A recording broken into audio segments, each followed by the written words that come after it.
Broadcasting live from the backstretch at Saratoga, this is the Handicappers Report.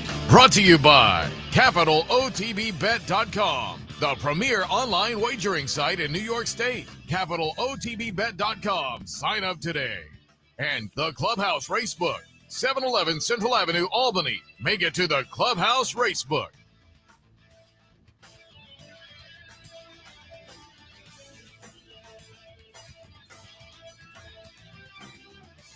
Good morning, ladies and gentlemen. Welcome to the Handicappers Report alongside Seth and Merrow.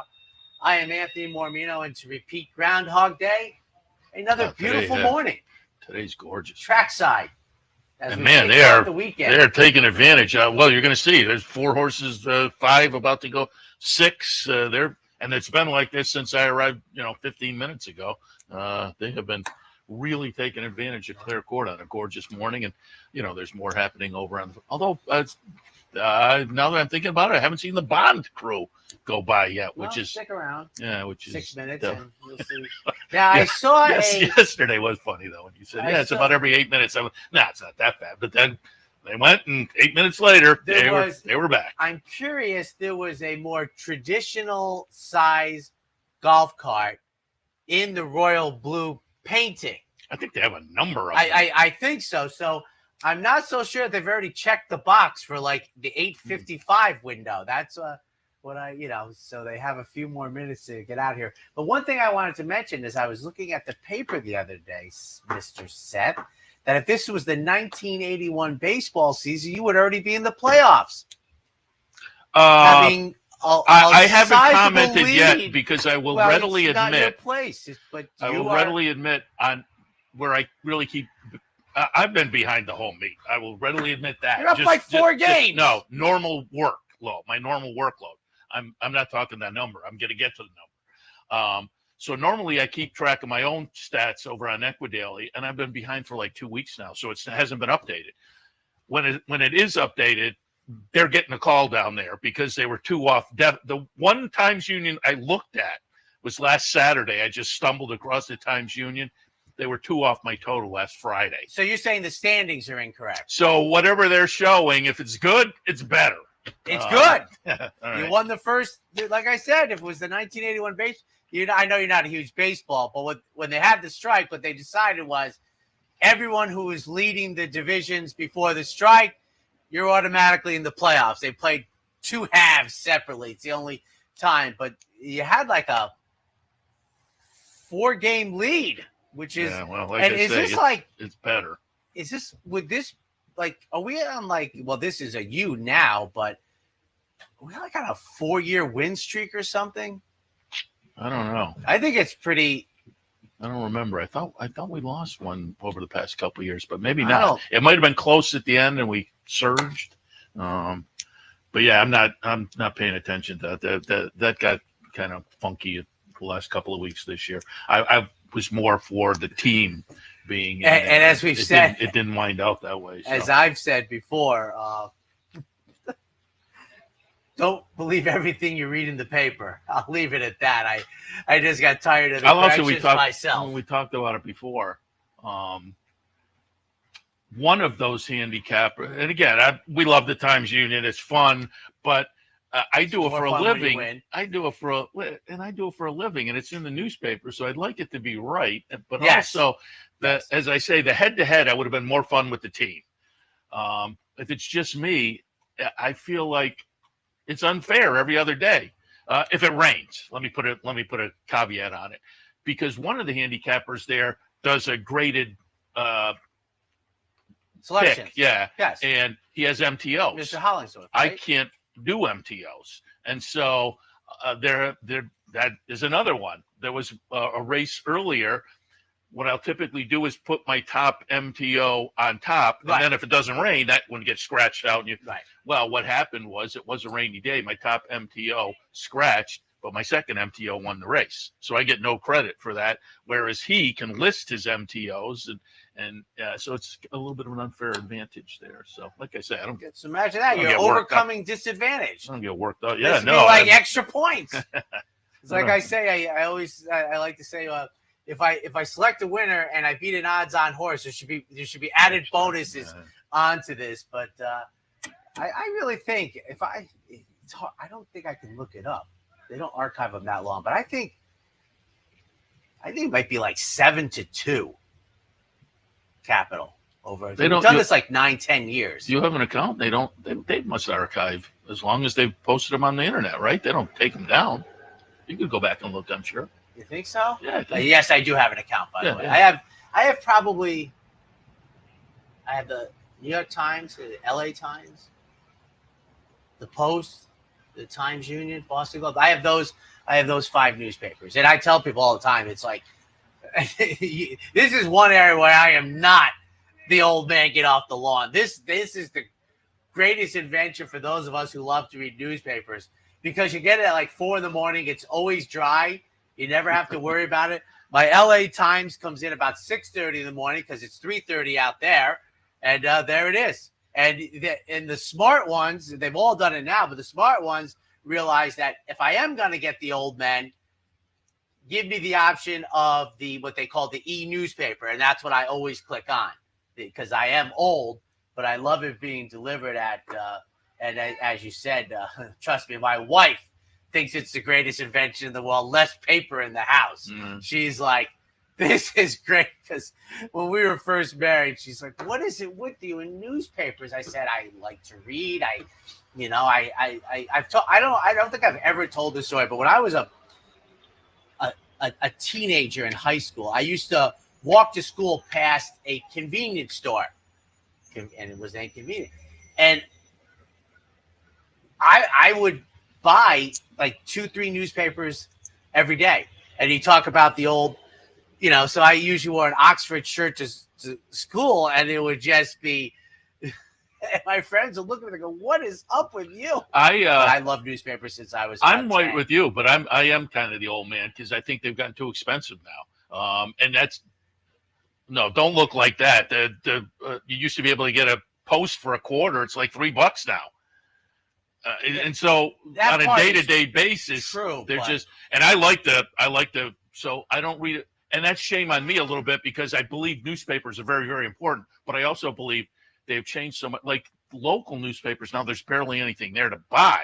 Well, I think it's because they got no revenue to hire people. Yeah, no, exactly. Because I will say that. But a lot of that revenue was also in newspapers based on the classifieds. They made a ton of money on classifieds. Yeah. eBay wiped that out. By the way, is why they sold them for $0.25. Yeah. But to me, the digital subscriptions is like stealing. It does go back to like being 25 cents. It's unbelievably affordable. But I used to read. It's like $1.50 a week. I read the 2 New York tabloids every day: the Gazette, the Times Union, the local paper. What's in unfortunate Amsterdam. for me is so that I'd read 5 or 6 a day as well, and I still do.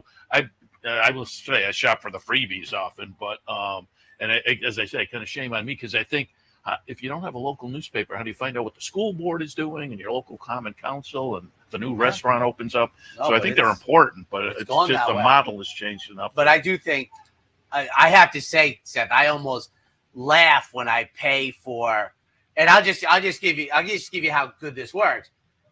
My New York Times one is actually free, because it's a perk through a certain credit card that I have.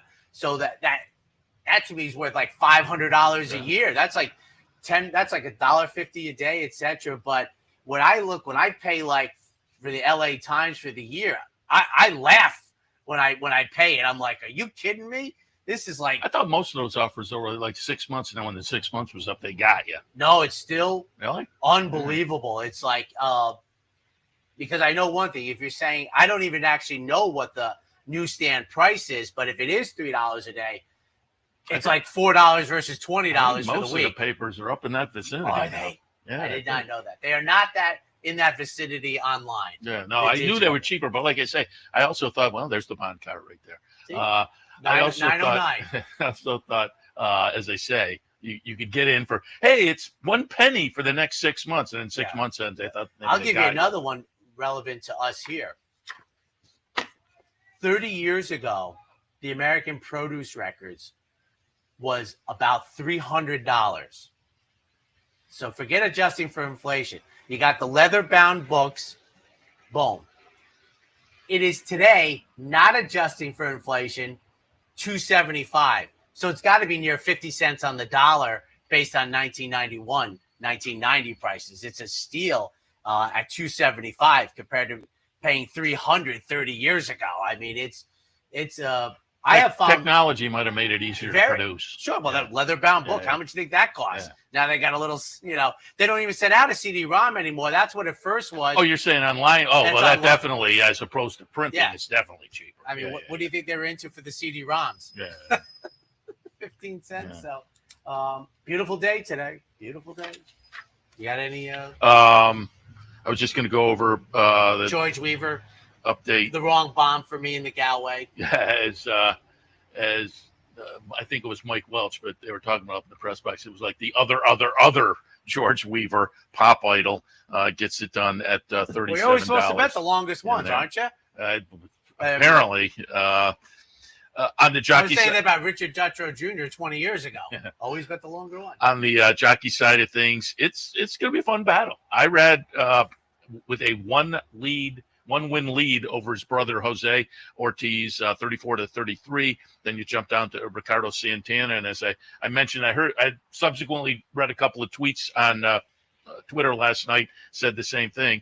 But I had Dave Grenigan yesterday, and he said Ricardo Santana is kind of this year's Dylan Davis, hitting at some prices. He sits third at 21, Flavian Prat at 20, Joe Rosario at 16 on the trainer side of things. Battle there, too. Chad Brown, 16, Todd Pletcher, 15, Linda Rice, 14, and Miguel Clement having a very good meet with 11. And I haven't looked it up, but, I mean, Ricardo Santana, his main barn was Steve Asmussen, who I don't think is running very many horses. I don't know how many. Oh, and I also don't think they're right. So I've said this for many years. It's a chicken or the egg thought for me. The barn might do a lot of the heavy lifting. Now they're smart enough to reach out and get a better jock to ride theirs. But when you have to skedaddle and get into different barns, I've always said one of my most impressive angles for the jockey is when they're winning for like 11 different trainers instead of one trainer being 50% of their wins. You start to think, well, which comes first, the barn or such. And so when your agent has to get out there and hustle almost a la carte, that's good going. Yeah, no question about it. All right, let me hit you with some of the promos coming up here over the next few days. We'll kick off today. It is the Players Bankroll down at the Clubhouse Racebook. What happens? You show up, they randomly select the team. Each player gets a race to play and some money. You make the selections, and then the team splits up the winnings at the end of the day. Always a lot of fun. So that's this afternoon. Clubhouse Racebook, 711 Central Avenue in Albany. Same spot that tomorrow. King of the Hill contest. Extra fun at the Clubhouse Racebook tomorrow. Also, the Bounty Bet returns. Late Pick 5 at Saratoga. And again, just always remind people, all you have to do is play the Late Pick 5, play it with your Capital OTB Bet account, and you're in for a shot at that $1,000 plus bounty. Also, tomorrow, it's a Fan Appreciation Day at the Queensbury branch. Again, fun branch up there, nice crowd. If you're up in that direction, stop by and give us our chance to say thank you to you at the Queensbury branch tomorrow, Saturday. And coming up on Sunday, Knockout Challenge at the Clubhouse Racebook. So, again, a little extra fun down on Central Avenue. But also, it's the Pick 3 Bankroll. Entries are currently open at capitalotb.com. And there's a crowd. So, if you want your chance, jump in. And 10 folks will get selected. So, your chances are maybe limited, but maybe you get a lucky shot and even more. Hopefully, I get lucky making the plays on Sunday with the Pick 3 Bank. So I work on that tonight. What's your? I haven't looked at Sunday yet.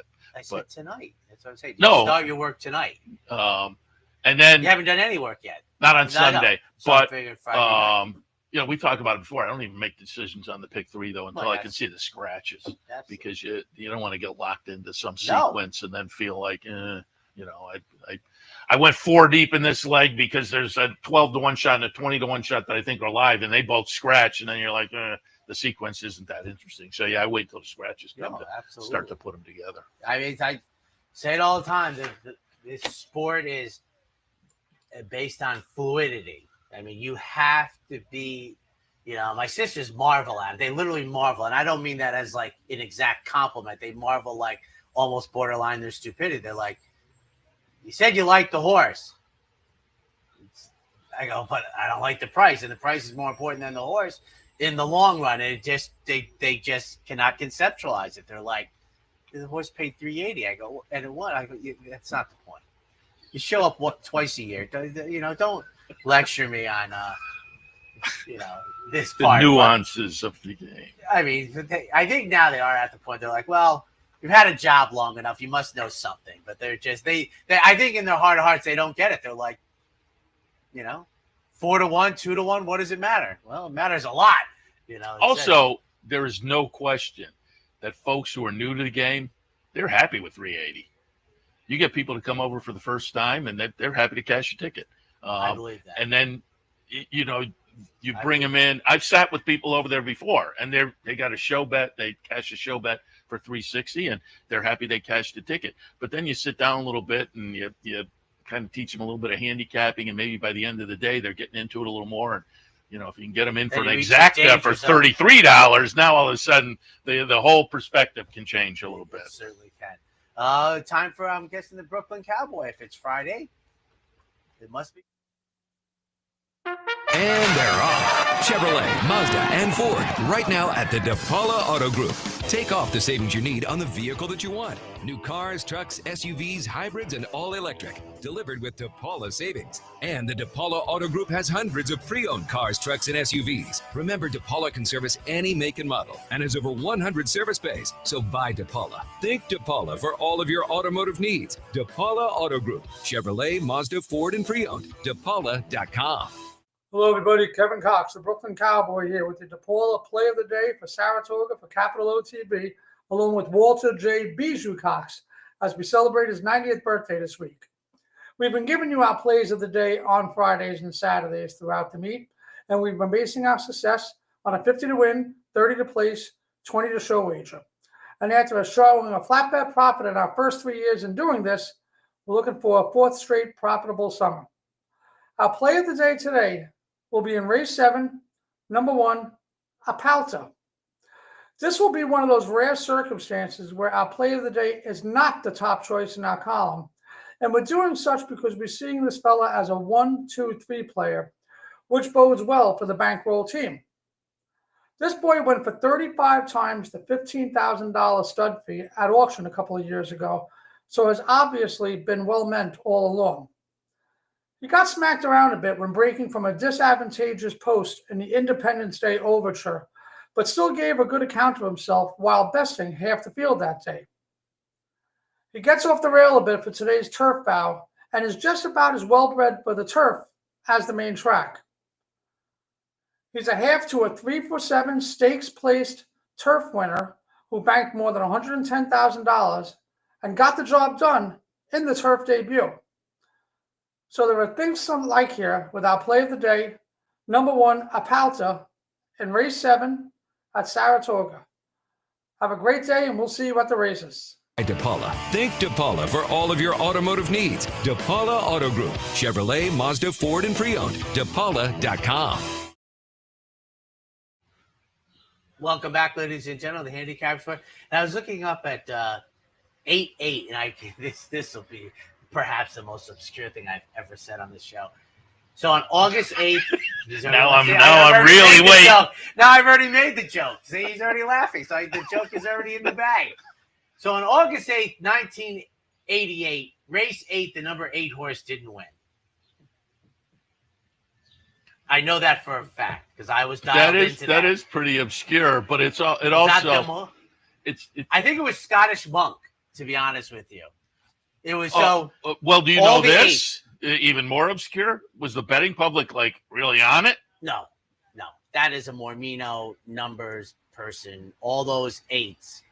because the weirdest betting public on it for me was going to the Northampton Fair. Oh, it's got to be that horse. 3 days, Zippy Chippy. Like 3 days after the meet ends, I'm watching the 4 go here. I think grade 1 on Monday. I'm up watching Zippy Chippy's last race, 100th loss 0 for for Zippy 100. Chippy. And I believe he went off as the favorite. Everybody wanted a ticket, I think. I was going to ask you what price he was. So that was. Yeah. You know who else ran exactly 100 races? And I don't know if it was like with Zippy Chippy that they had kind of foreshadowed that, right? Like he wasn't going to run. It was going to be 0 for 100. Yeah. He was 4-star Dave, I think, ran in exactly 100 races. Wow. Really? I think so. Was it that level? I think it was like 20 for 100. No. I think. I mean, maybe I'm wrong, but I think. But I mean, when you think about it, I guess it's not that surprising. Well, He was up here for like 7 seasons, right? Well, 7 years, but that's 8 seasons, right? 87, 88, 80, you know, the math is 8, but you have to include one. So 87, 88, 89, 90, 91, 92, 93, 94. So for 8 racing seasons just here, I think the race that he's now named after used to be the Daryl's Joy. I think he ran it 4 times, just the Daryl's Joy. Yeah. Won it twice and etc. So there you go. Let me just before we kick in, let me hit on a couple of things. First, tip of the cap to Malcolm. Gave me a ride yesterday. Always this is how it works, folks. And Malcolm, that was like the 3rd ride I've gotten from him. Oh, Malcolm. So Malcolm is getting a gold star at the end of the meet. Top of the hour, Joe Bianca will join us. Used to work for TDN, moved over. He's with West Point now, but he also does a nice Rail Talk podcast that's become very popular. So Joe Bianca will join us. Matt Miller, author of A Better Way of Thinking. The book came out last year. We've had Matt on my phone and whatnot talking about the book, but he's in town and always interesting to talk to Matt. He's a really good contest player, kind of interesting to pick his brain about playing the contest, handicapping, and playing overall. And then Rich Cristiano will also join us. Fred Matt Kater from Adelphi, because Adelphi has an interesting few days coming up, and Matt's over at the sales, but Rich is with Adelphi, the Adelphi Racing Club as well. So we're thrilled to have Rich join us to talk about some of the upcoming runners, including the really nice New York bred Panda Gate, who comes up in a return event here on Sunday. So we'll talk about that and more, all at the top of the hour. And I'm starting to feel as this, Seth, I need to make a spreadsheet, a file that will probably have only 2 horses named on it, because I think that condition that Iron Orchard won is gone the way of the dodo bird. Yeah. And I have the list. I think there was 2 or 3 juvenile races at 9 furlongs. That's gone the way of the dodo bird. Spicetown sired one of them. And I think the restricted maiden special weight races with the carve out for the New York breds have gone away. It's Iron Orchard, I think, one other horse. There was another horse that did very well. Right. Iron Orchard is a winner. I don't think the New York bred won the other one. But I don't think you're going to see that condition coming back. And that is our opener, going 6 furlongs, restricted with the language we were used to years before, 60,000 in their most recent sales. 5, 4, 7, and 2. Fin del Mundo on top, or Fin del Mundo, Bill Morey trainee that has some win early breeding. Rock Your World got off to a nice start. It slowed down a little bit, but still some pretty good numbers for first-time starters this year. Dan produced a sibling called Pure Panic that was a career debut winner. So I thought this one could be a little bit interesting, a little bit of a price where there's a little bit of something there to hang your hat on. And for me, the rest of the field is in the same boat. So the Rock Your World stats, though, as I say, earlier this year caught my attention, and a debut winner from the Dam will go in that direction. World Wide Web by Nick's Go. Dan produced a sibling called Beautifulness that won the career debut. This one didn't live up to it in the career debut down at Monmouth, but had a 7-pound apprentice on board. And today, Irad Ortiz jumps on board. So experience, a little breeding, Irad Ortiz. The 4 is also very playable. And Nay Baby, first foal from the Dam, but by Omaha Beach, Jeremiah Engelhardt trainee that attracted a little bit of attention for me. Napoleon Solo, love the name.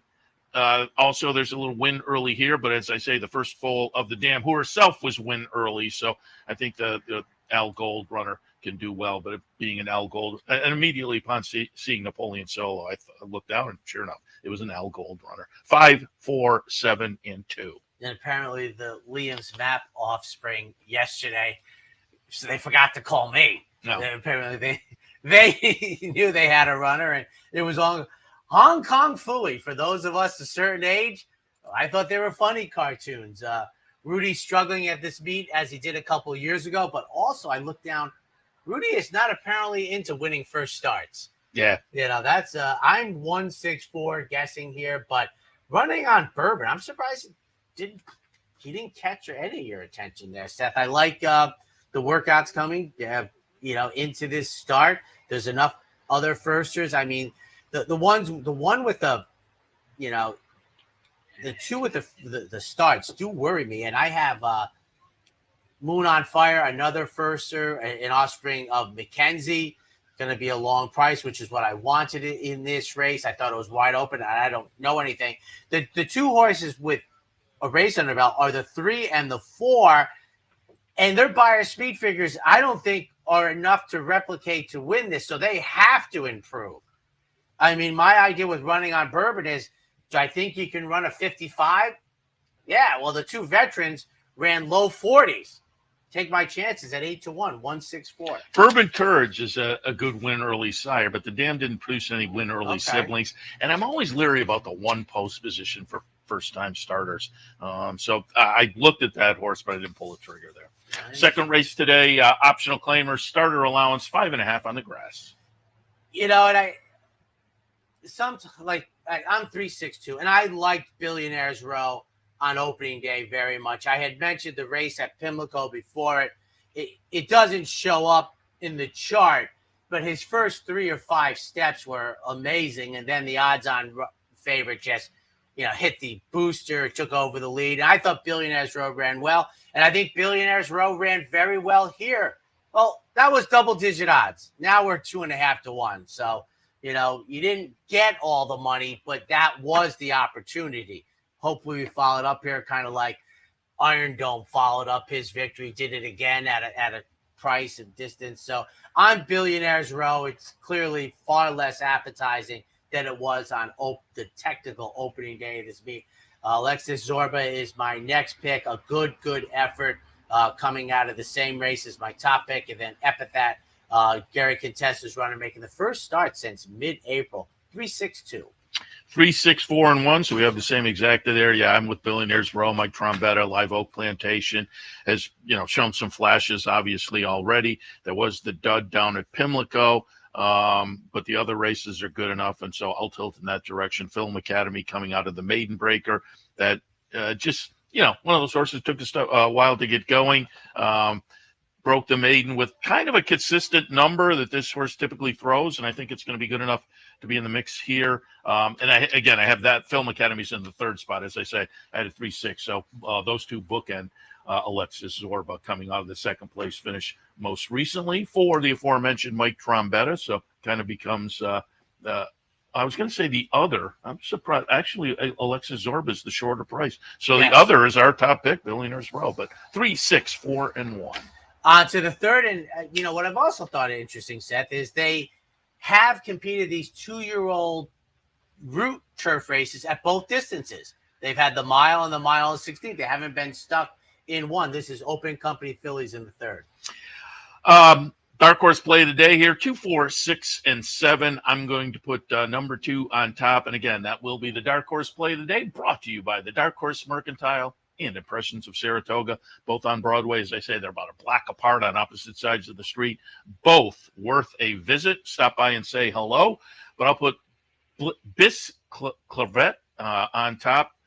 And that is some kind of a reference to a werewolf. I looked it up, and it was a book or a character in a book, but out of the damn werewolf. And this one has a sibling that you may remember. I think it was a Dale horse, Howling Time, won the first 2 starts of the career. So a little nod to the werewolf side of things. Another sibling called Air Recruit won the career debut.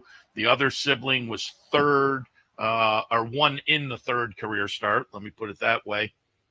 Now, if you look underneath, this is kind of interesting. George Weaver is a trainer. You looked at the trainer stats, debuting over a mile, 0 for 22.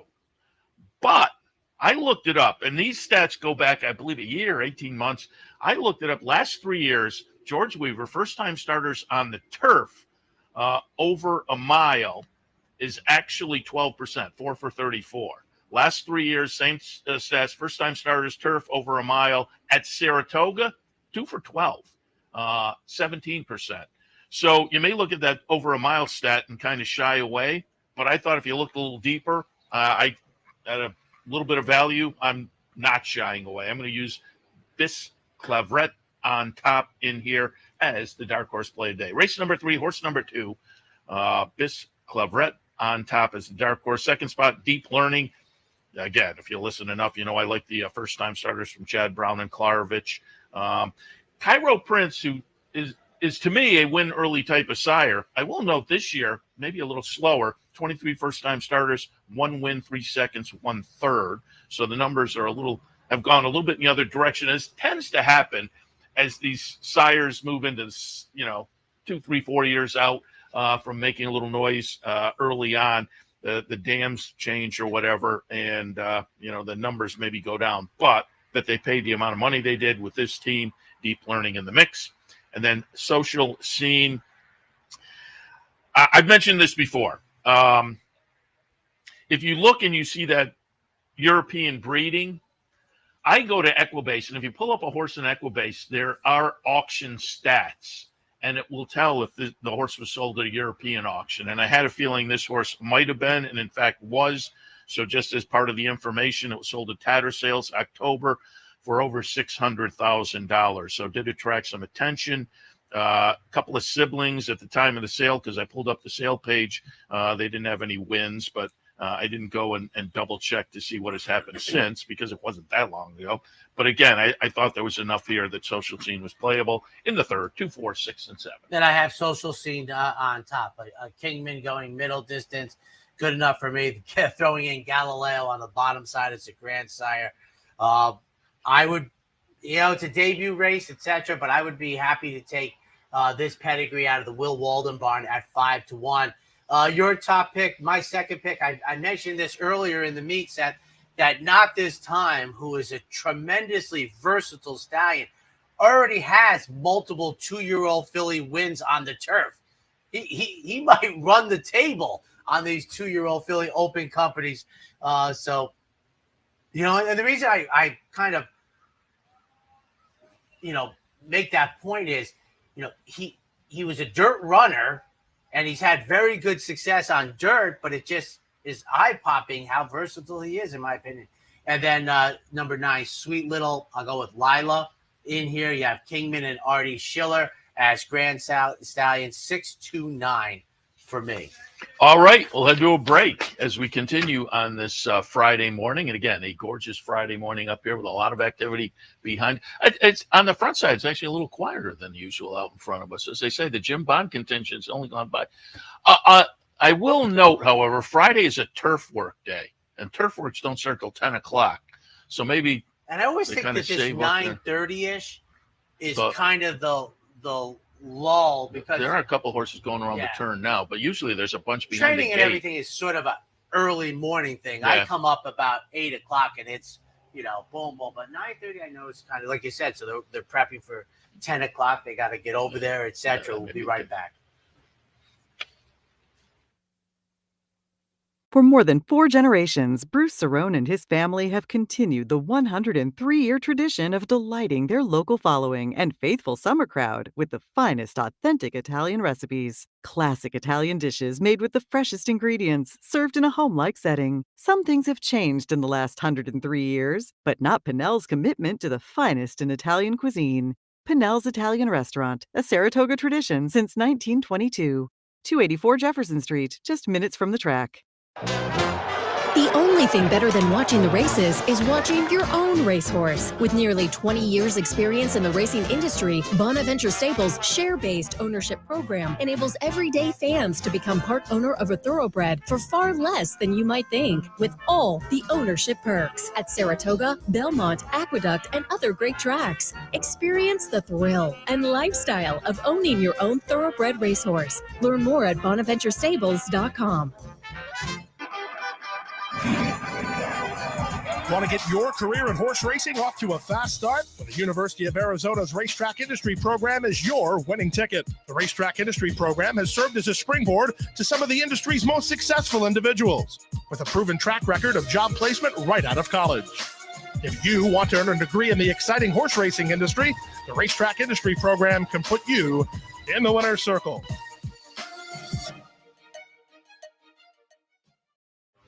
Welcome back to the Handicappers Report. Seth, Merrow, Anthony, Mormino, jumping in on a Friday. We've taken a look at the first 3 races this morning, and now we'll look at the 4th for this afternoon. This one will go off a little before 3 o'clock. In fact, plain vanilla claimers going the 1.5 turn mile.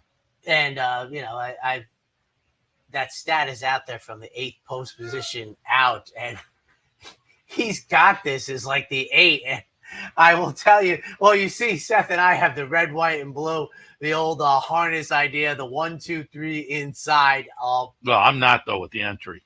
Okay. You want both parts? I prefer the one on the outside. Oh, do you? Yeah. That makes good, because I was thinking about him out there, and I was like, that was just enough to nudge me to Brew Pub. You definitely have the better data going. And I was 2-1-3. I've said this before, ever since Naira went to these and they built, this is different than the old Wilson shoot. This is, they made it perfect. I call it the Ellis Park look, perfectly perpendicular to the finish line. And they went to that head-on shot that I like. They're holding it a little longer. And you could just see how much more work it is for the outside horses. I'll take any edge I can get. 2-1-3 for me.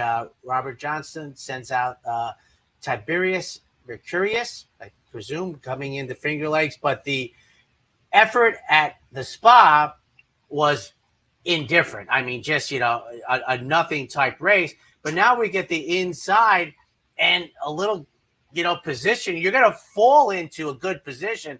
They added blinkers. I presume concentration, maybe a little sharper early speed.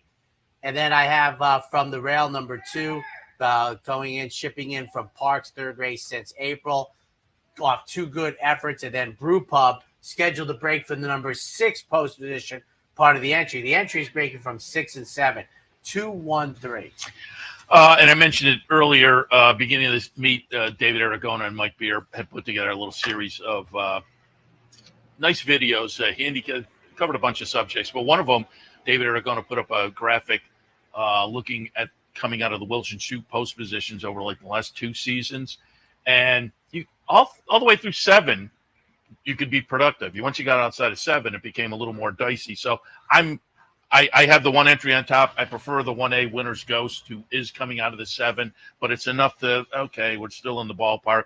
I will note when I had Marshall Graham in the other day, he said the next book, this book we're coming into, condition book, had a bunch of mile races. So it may be worth going back and getting David's stats before the meet started and then going back and looking, because so far we've had a limited number of mile races and kind scheduled of update. Mile races. Yeah, updating. The other thing also is it would be difficult for a jockey on the outside to really do anything, because that's going to be a problem crowding horses and putting yourself in a bad position.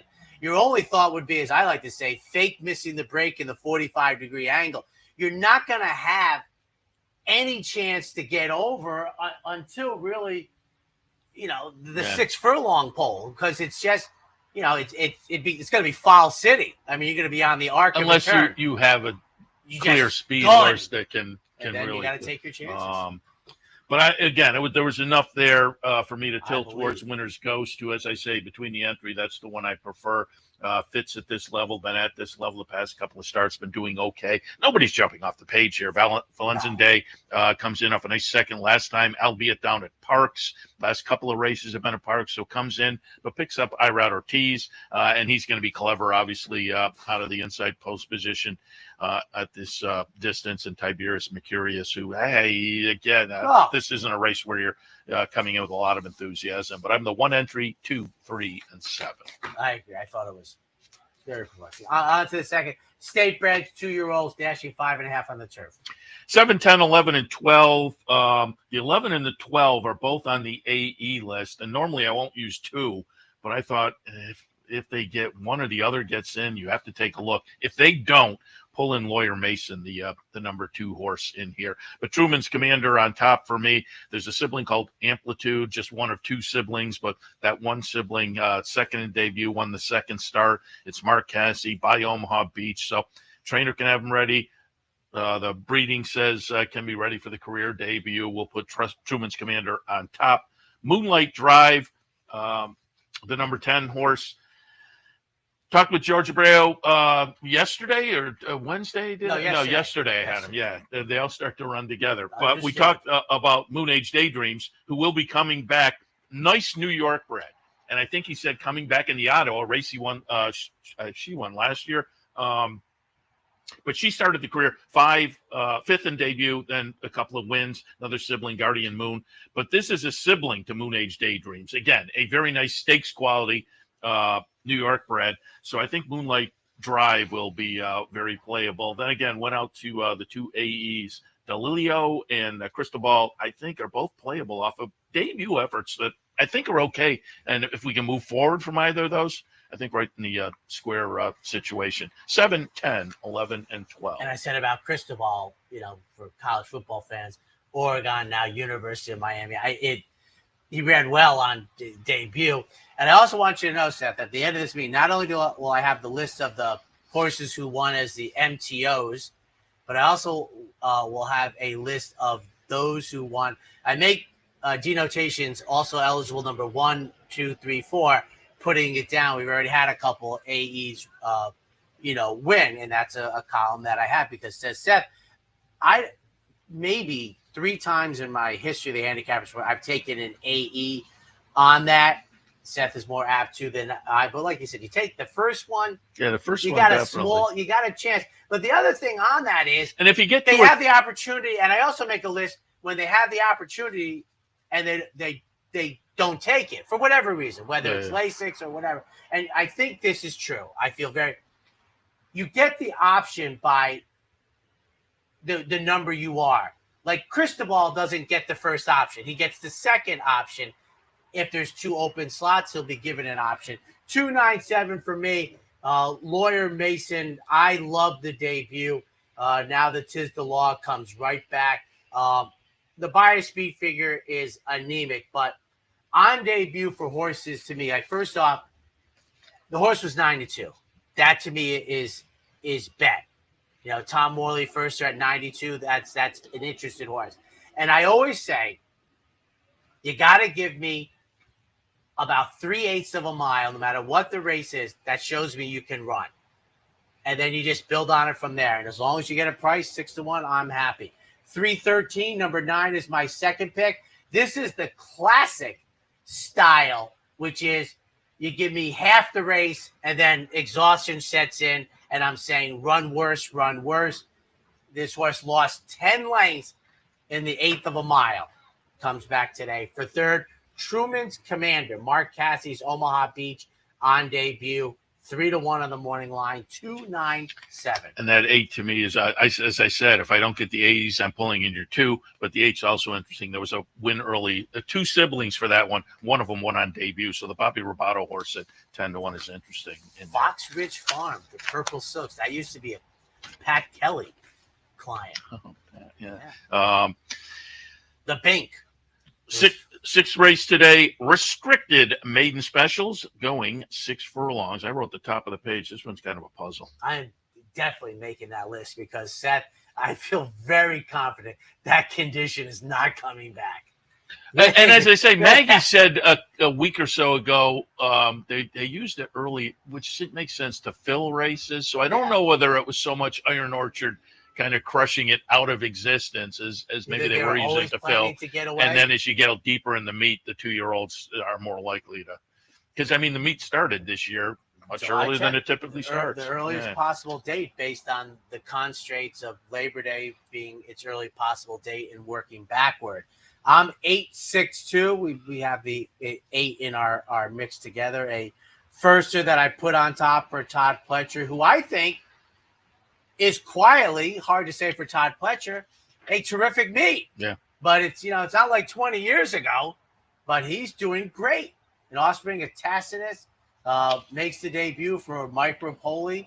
We'll have the Mets Silks out there. Empire's King, number 6 for second. On debut, got beat by Ewing, who obviously followed that up with it's a short field, but it was another terrific effort. So, Ewing has put 2 terrific starts to the career. And I guess one thing I will say, I am worried about Empire's King running less well because with Ewing there's no way he gets lost in the betting. And then Escape Hall for George Weaver, who's having a terrific meet, 8.62. I may kick myself that I left Empire's King out with the second to Ewing, who ran so well. But I went 5, 8, 3, and 7. Funny factor on top. If Deli Ello does get in race 5, take a look at that. You may get a barometer on this one because this horse was just behind that one in the career debut. One of the 2 siblings for this one was second in debut, so showed a little punch early on. This one in debut, again, ran okay, one to build on and go forward from. Jim Ryerson just had, I think it was a first-time winner, yesterday, the day before. I guess it was Wednesday, was it, with Sweet Montreal at the big price? I think that was a firster. So, again, funny factor, very interesting to me. On top, Tactics in the second spot. As you say, a Rapoli runner. Rapoli getting into football now. And going to be interesting to see because when you're not a millionaire, that's a good idea. As opposed to basketball, where the ABA eventually football, the secondary leagues. Well, I guess you had the AFL and the NFL, but in more recent times, the secondary leagues haven't been quite as potent. So it'll be fun to see what Rapoli can do with that league, with the Rock being involved also. But he has Tactics in here, who I think has a little bit of breeding, but also has Todd Pletcher on the side. And then Bod Beach in the third spot. The Dam didn't have any debut winners, didn't produce any debut winners, but they were all win early. And this one has 2 starts under the belt, 2 improving starts. So given what the Dam has done, seems logical as well. As I say, I may regret leaving Empire's King out, but I'm 5, 8, 3, and 7. I have the solution for the offset football leagues. I can't mention it because I think it's my pension fund idea, and my hope is to see The Rock arbitrarily in an airport someday and go, I need 30 seconds. I have the idea to make this work. Because I don't think people love football, but it can't be a gimmick. It has to be real football, and I think it will work. I've kind of advocated they should play their Super Bowl on July 4th night and leave the stage as the NFL is coming in because but I have it. All I need is 30 seconds with The Rock, and it'll be unbelievable. Well, now get your 30 seconds over here with Rapoli. That's a good point. And I was trying to think. I think I can run into him like very easily. But it's and he's an ideas guy. So he's an ideas guy. On to the 7th. Aren't we breaking? 368. Yes, we are taking a break. Coming back for the final pick 4. It only takes one upset to make history, and now you can be part of Saratoga's long tradition at the Dark Horse Mercantile. The Dark Horse Mercantile offers a carefully curated selection of clothing, gifts, and home decor, from one-of-a-kind vintage racing memorabilia to select brands like Barber and Under Armour, as well as exclusive Dark Horse branded merchandise. So celebrate the Dark Horse in all of us at the Dark Horse Mercantile, downtown Saratoga, where the smart bet is always the Dark Horse. A day at the track isn't complete without a night at the Horseshoe. Great food, hot music, and cold drinks. So why go downtown when all the action's just across from the track? The Horseshoe Inn at the corner of Nelson and Gridley. You like free money? Well, Capital OTB gives its players plenty of opportunities to cash in. At Capital OTB, there are so many ways for horse players to receive bonus dollars by simply participating in promotions such as our bankrolls, bounty bets, online handicapping contests, and much, much more. Plus, with Capital OTB's Player Rewards program, you get actual cash back. So what are you waiting for? Log on today at CapitalOTB.com or CapitalOTBBet.com and claim your free money.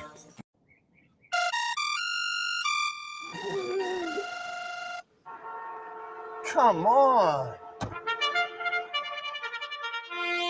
I want sales reports on my desk by Monday.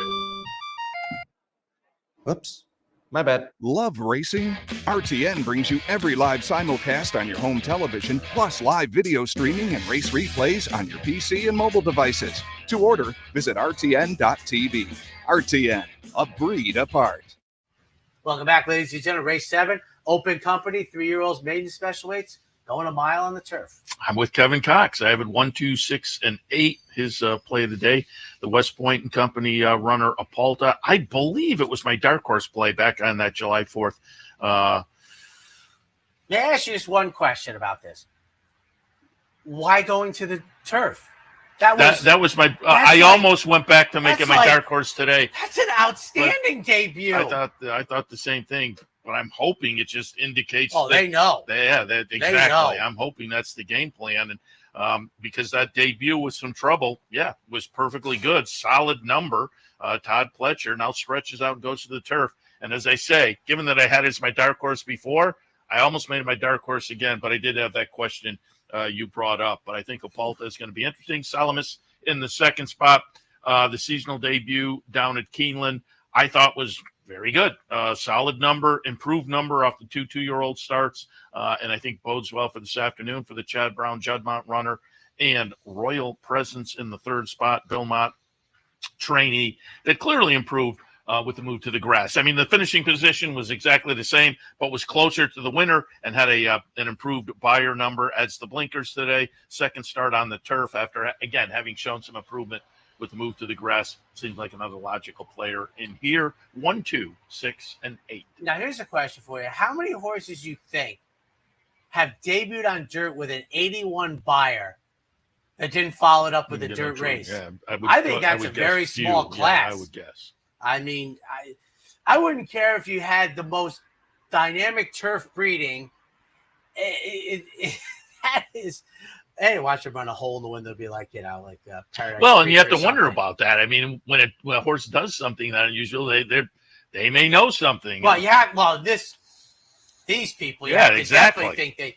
But because the funny thing is. You want a dirt stallion, you want all these things. So I'm 3-2-6, folks. And I like Peretti very much in this race because, Authentic's going to have his turf running shoes on today. This is not a layup in here. And I get the third start in the United States. First start since November 24th on Lupa de Vega for second from the hedge. Number 2 going out for Chad Brown. Second start since December. As I said, I don't worry about layups. Came back at Keeneland, now runs here today. Gets hopefully the shortest trip around, and then Royal Presence for Bill Mott. They had blinkers off back-to-back. Fourth place finishes makes, it seems hard to believe, Seth, how many times we've said makes the first start of the year at Saratoga compared to days of yore. And I just have to mention it because peak performer, who's an MTO, and will probably not play today, Black Cherry Cap. There just aren't that many. And speaking of starting it late like that, you may know these records, but by the time Aladar and Affirmed had reached Saratoga, they were multiple stakes winners, I'm guessing, right? With Tremont, perhaps, for one or the other. Well, I don't know if there might be. So you had the Great American. I think that's the one that Aladar beat Affirmed as a 2-year-old. You had the Youthful that I think Aladar debuted in that Affirmed won. And then Aladar went to Monmouth for the Sapling, which I think was a grade 1 in those days. So you're pretty darn close. Yeah. I mean, but 2-year-old racing has completely changed. Eighth race this afternoon, mile and 16th on the grass for the grade 2 Ballston spot, $300,000 up for grabs for the Fillies and Mares. The race may go through Be Your Best, who Seth has on top. Yeah, let me caveat before you go further there. Dave Grenig was in yesterday, and he said this Be Your Best is very likely, in fact, almost a sure deal to go to Beverly D. And with that, I thought it was, and I love it, tremendously wide open. And I'm 5-2-3 here, part of this. No Mo Candy is 8-1 for Safi Joseph, making the third start of the season, third start of career, third start of season. One of my favorite angles. You saw this horse in its season last year get better and better and better, and really run a number that I think is highly competitive. He can repeat the Pebbles, and I'm almost thinking set a better number because the starting point this year was much higher than the starting point as a 3-year-old. So I'm hoping No More Candy, a little improvement, and I think we're in it at a solid price. Whiskey Decision for second, Chad Brown's runner. Second time Chad, second time 25, and then Azora, who I liked earlier in the meet for Miguel Clement, won the split division of the De La Rose. 5-2-3, and as Seth mentioned, we're expecting the 9-5 favorite not to run. And again, I haven't heard officially, and Dave, said, but it seemed like pretty much of a sure thing. So I have it 1, 9, 2, and 6. If Be Your Best goes, I would tilt in that direction. If he doesn't go, I'm going to pull your 5 in because I do like that one. But more importantly, going to be rooting for Tyler Gaffleone, who will be making a return to Saratoga. He's based this summer down in Kentucky after having been on the sidelines with some serious injury from a spill to overcome it. I think he got his ankle caught in between the horse and the rail, if I'm not mistaken, but he was on the sidelines for a while. But he's at Ellis this summer, so it's good to see Tyler back up in Saratoga, potentially, if that's how it works out tomorrow. But I went with Deep Satin on top in here. Again, if Be Your Best doesn't show up, Cherie DeVoe runner coming out of the De La Rose win back on July 10th with a nice number and a couple of nice numbers underneath that are going to stack up with, the finishing position in this race. Second spot, Whiskey Decision goes out for Chad Brown off a seasonal debut effort down at Monmouth in a stakes race, and it was a nice win. So this one's very, very logical with those connections in good form. And Maggie Go, South American transplant. And I always say, I take a wait-and-see approach with South American runners. This one put in a pretty good effort that I think you can now say we have a legit runner, and off of the second-place finish behind Whiskey Decision last time, a player for Chad Brown. I have it 1, 9, 2, and 6. Again, the 1 doesn't get in, pull the 5 in. All right, up to our final break. When we come back, the last Daily Double.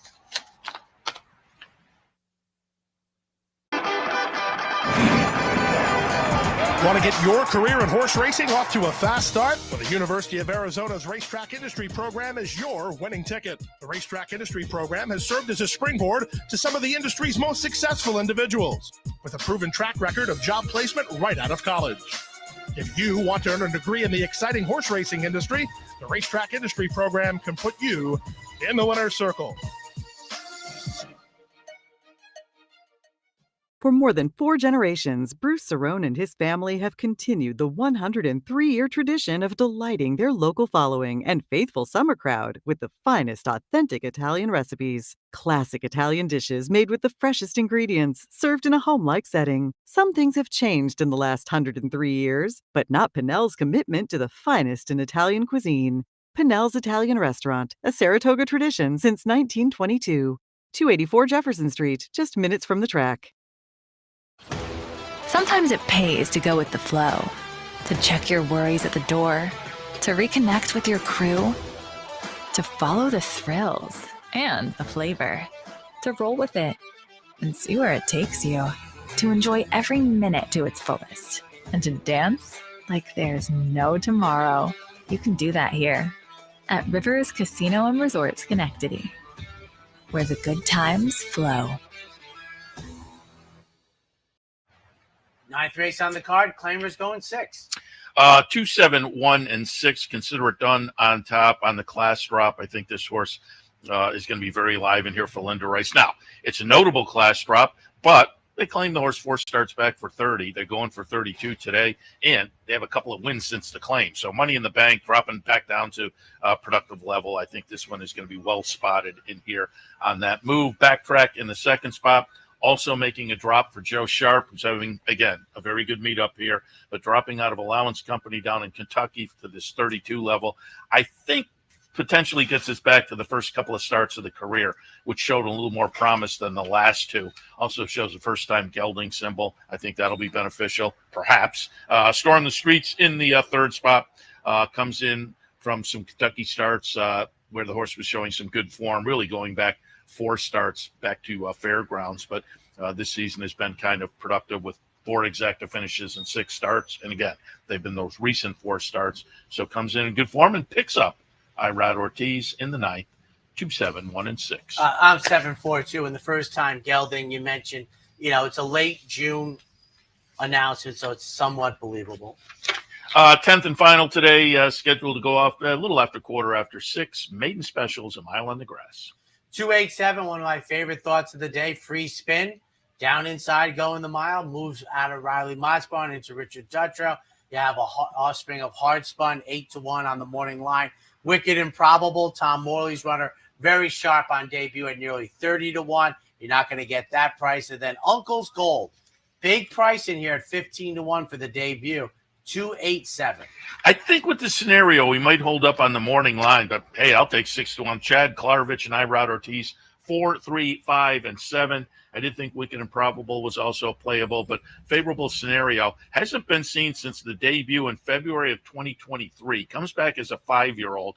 And again, off of that, I think we'll get some value. But with those connections and Irad on board, I'll take my shot with favorable scenario. Johnny's Rendezvous off a good try last time, second start of the season. Down at Ellis, popped a number that's going to match up with this group. Now third start back makes sense. And Tatum in the 3rd spot for Todd Pletcher. Hasn't been seen since the end of last year, November of last year. Comes back blinkers, Lasix, and a series of improving numbers as a 2-year-old that I think bodes well for the return off a little layoff as a 3-year-old. 4, 3, 5, and 7. All right, he stays, I go, ladies and gentlemen. Another gorgeous day. We'll see you back here tomorrow morning. This has been the Handicappers Report, brought to you by CapitalOTBBet.com, the premier online wagering site in New York State. CapitalOTBBet.com. Sign up today. And the Clubhouse Racebook, 711 Central Avenue, Albany. Make it to the Clubhouse Racebook.